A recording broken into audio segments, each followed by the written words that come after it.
আসসালামু আলাইকুম ওয়া রাহমাতুল্লাহি ওয়া বারাকাতুহু। 1 মিনিট মাদ্রাসা ইউটিউব চ্যানেলে আপনাকে স্বাগতম। আজ আলোচনা করব পবিত্র বৃহস্পতিবারের দিনে ও রাতে যখনই সময় পাবেন তখনই এই আমলটি করবেন নিয়ম মেনে। অবশ্যই আমলটি করলে আল্লাহ তাআলা আপনার সারা বছর রমজান মাসের রোজার মতো আপনার আমল নামায় সওয়াব দান করবেন। শুধু রমজান মাস নয়, রজব, শাবান ও রমজান মাসের রোজা রাখলে যেরকম সওয়াব লাভ হবে আপনার আমল নামায় সেরকম সওয়াব আল্লাহ রাব্বুল আলামিন দান করবেন এবং শহীদগণের সমতুল্য মর্যাদা আপনার আমল নামায় দেওয়া হবে। কবুল হজের সওয়াব পাবেন এবং কবিরা যত গুনাহ করেছেন সমস্ত গুনাহ আল্লাহ রাব্বুল আলামিন মাফ করে দেবেন। আজ পবিত্র গুরুত্বপূর্ণ একটি দিন ও রাতে আমলটি করবেন, এই উদ্দেশ্যে বা নিয়তে ভিডিওটি সম্পূর্ণ দেখুন।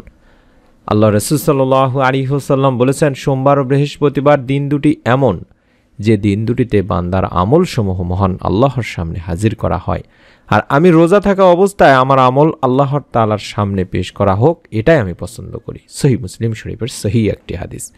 হযরত আকরামা ইবনে আব্বাস রাদিয়াল্লাহু তাআলা আনহু থেকে বর্ণিত, রাসূল সাল্লাল্লাহু আলাইহি ওয়াসাল্লাম ইরশাদ করেন, যদি কোনো ব্যক্তি বৃহস্পতিবার জোহর ও আসরের মধ্যবর্তী সময় 2 রাকাত নামাজ আদায় করে এভাবে বা এই নিয়মে যে প্রথম রাকাতে সূরা ফাতিহার পর আয়াতুল কুরসি 100 বার এবং দ্বিতীয় রাকাতে সূরা ফাতিহার পর সূরা ইখলাস 100 বার পাঠ করে এবং নামাজ শেষ করার পর 100 বার দরুদ শরীফ পাঠ করে, তবে সে রজব, শাবান ও রমজান মাসে রোজা রাখার সমতুল্য সওয়াব লাভ করবে এবং হাজীদের মতো পুণ্যবান হজ হবে তার আমল নামায় এবং আল্লাহর উপর ভরসাকারীদের মতো পণ্য লাভে সমর্থ হবে। সুবহানাল্লাহ, সুবহানাল্লাহ। আমি আশা করি আপনারা বুঝতে পেরেছেন।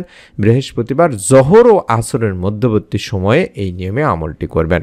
শুধু তাই নয়, হযরত আবু হুরায়রা রাদিয়াল্লাহু তাআলা আনহু থেকেও বর্ণিত আছে, আল্লাহর রাসূল সাল্লাল্লাহু আলাইহি ওয়াসাল্লাম ইরশাদ করেছেন, যে ব্যক্তি বৃহস্পতিবার রাতে মাগরিব ও এশার মধ্যবর্তী সময়ে 2 রাকাত নামাজ এভাবে বা এই নিয়মে আদায় করবে যে সূরা ফাতিহার পরে আয়াতুল কুরসি 5 বার, সূরা ইখলাস 5 বার, সূরা ফালাক 5 বার এবং সূরা নাস 5 বার পাঠ করে এবং নামাজ আদায়ের পরে আস্তাগফিরুল্লাহ 15 বার পাঠ করে, উহার সওয়াব মাতা পিতার রূহের উপর বকশিয়ে দেয়, তাহলে সে পরিপূর্ণভাবে মাতা পিতার হক আদায় করল এবং আল্লাহর পেয়ারা বান্দা সিদ্দিক ও শহীদগণের সমতুল্য মর্যাদা লাভ করতে সমর্থ হলো। সুবহানাল্লাহ, সুবহানাল্লাহ।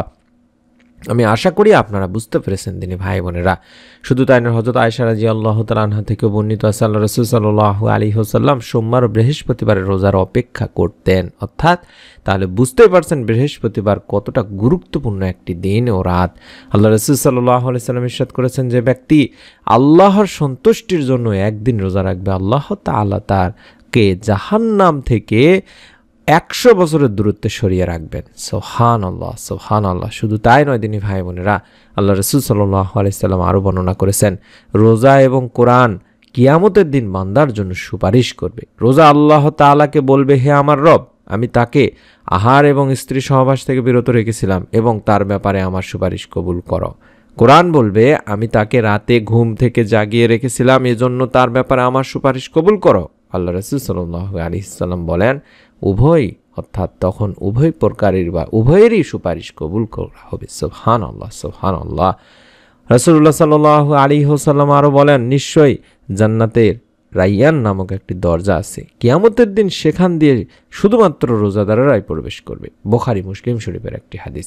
তাই আমি আমার দিনী ভাই বোনদের কাছে অনুরোধ করব, এই বৃহস্পতিবার দিনে কিংবা রাতে, আমি আবারও আপনাদেরকে বলে দিচ্ছি, বৃহস্পতিবার জোহর ও আসরের মধ্যবর্তী সময়ে 2 রাকাত নামাজ এইভাবে আদায় করবেন যে প্রথম রাকাতে সূরা ফাতিহার পর আয়াতুল কুরসি 100 বার এবং দ্বিতীয় রাকাতে সূরা ফাতিহার পরে সূরা ইখলাস 100 বার পাঠ করবেন এবং নামাজ শেষ করার পরে 100 বার যে কোনো দরুদ শরীফ পাঠ করবেন।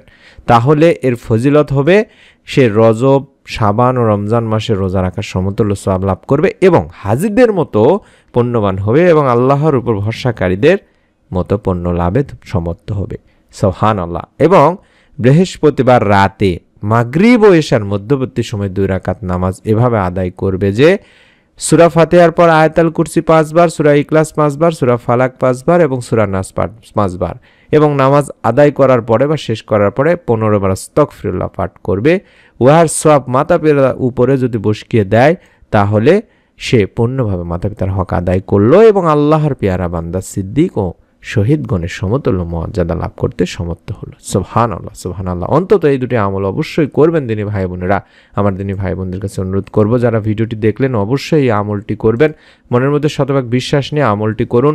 ভিডিওটিতে একটি লাইক দিয়ে কমেন্ট সেকশন অন্তত আমিন লিখে নিয়ত করে ফেলুন।